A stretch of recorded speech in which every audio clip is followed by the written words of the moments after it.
সময়টা তখন 1988 সালের অক্টোবর।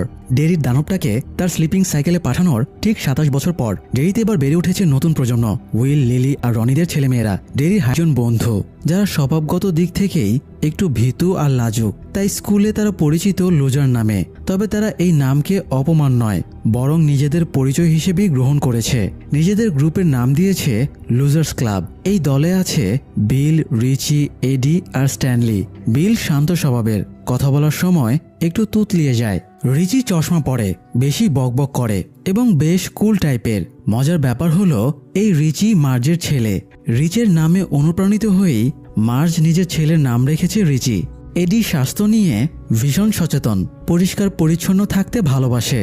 নোংরা পরিবেশে তার শ্বাসকষ্ট হয়, তাই সবসময় ইনহেলার আর ওষুধ সঙ্গে রাখে। আর স্ট্যানলি একজন খ্রিস্টান যাজক পরিবারের ছেলে। সে শান্তশিষ্ট ও ভীতু প্রকৃতির। এই স্বভাবগুলোর কারণেই স্কুলে তারা লুজার হিসেবে পরিচিত। একদিন বাইরে প্রচণ্ড বৃষ্টি হচ্ছিল। সেদিন বিল একটু অসুস্থ বোধ করছিল। তার ছোট ভাই জর্জি বিলের বানানো কাগজের নৌকা নিয়ে ভীষণ উত্তেজিত। নৌকায় রং দেওয়ার জন্য বিল জর্জিকে বেসমেন্টের স্টোর রুমে পাঠায়। অন্ধকার বেসমেন্টে নামতেই জর্জি হঠাৎ দেখে দুইটা জ্বলন্ত চোখ তার দিকে তাকিয়ে আছে, কিন্তু ছোট হওয়ায় সে ভয় না পেয়ে রং নিয়ে ওপরে ফিরে আসে। বিল নৌকায় রং করে দেয়।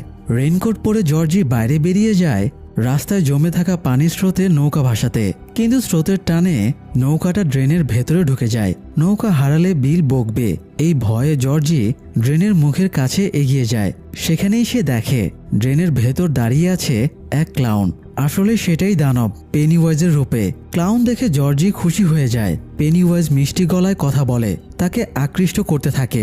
বলে ড্রেনের ভেতরে নাকি সার্কাস আছে, চাইলে জর্জি দেখে আসতে পারে। জর্জি বলে তাকে বাসায় ফিরতে হবে, এখন যাওয়া সম্ভব না।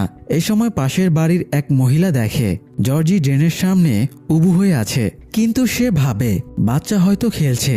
সে যে ড্রেনের ভেতরের কারোর সাথে কথা বলছে তা সে বুঝতে পারে না। পেনিওয়াইজ তখন জর্জিকে নৌকা ফিরিয়ে দেওয়ার লোভ দেখিয়ে কাছে ডাকে। জর্জি হাত বাড়াতেই ক্লাউন নিজের ভয়ানক দাঁত বের করে তার হাত কামড়ে ছিঁড়ে ফেলে। জর্জি পালাতে চাইলে তাকে টেনে ড্রেনের ভেতরে নিয়ে যায়। বৃষ্টির শব্দে জর্জির চিৎকার কারো কানে পৌঁছায় না। কিছুক্ষণ পর সেই মহিলা বাইরে এসে দেখে রাস্তায় রক্তের ধারা, কিন্তু জর্জি নেই। সেদিন থেকে জর্জি নিখোঁজ, তাকে আর কখনো খুঁজে পাওয়া যায় না। সবাই ধরে নেয় সে ড্রেনে পড়ে মারা গেছে।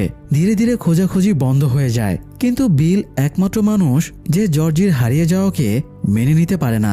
সে বিশ্বাস করে খুঁজলে এখনো পাওয়া যেতে পারে জর্জিকে। বিল আশা ছাড়ে না। জর্জি হারানোর পর কেটে যায় আরো কয়েক মাস।